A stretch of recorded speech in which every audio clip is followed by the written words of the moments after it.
C'est le reportage maintenant du 12-30. En France, il y a quelques années encore, des tonnes de pneus finissaient dans les décharges, voire entassés sur des sites que l'on dit orphelins. Personne pour s'en occuper. Des risques sanitaires et environnementaux importants. Alors en 2008, les professionnels du secteur décident de se mobiliser. Ils créent Recivalor, une association qui revalorise tous ces pneus usagés et leur donne une deuxième vie. C'est le reportage du 12-30. Il est signé Nathalie Croiset et Alice Fenwick.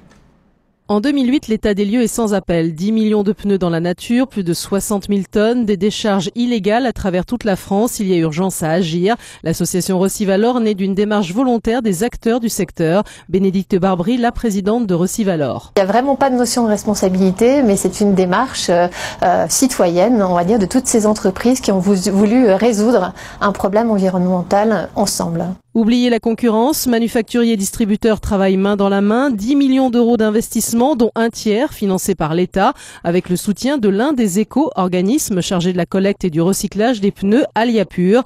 La principale difficulté, collecter tous les pneus sur les sites à travers la France. Bénédicte Barbry. Ce sont des pneus qui sont effectivement la plupart du temps dans un état très dégradé, qui sont dans la nature, alors parfois dans des forêts, parfois aux abords d'écoles, de zones industrielles, parfois aux abords en grande proximité avec des axes routiers ou autoroutiers importants.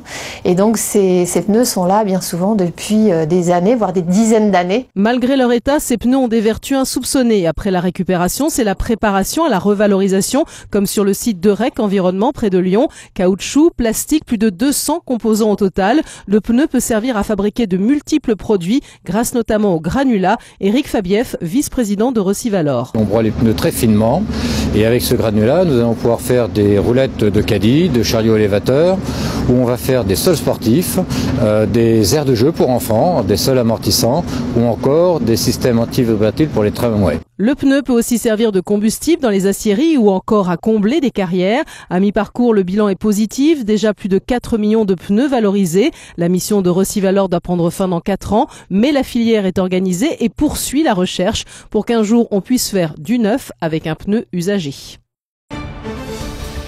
Il est 12h45, vous êtes bien sûr BFM Business, on marque une pause, on se retrouve tout de suite après avec Sophie Tussaud pour l'essentiel de l'information avec cette attaque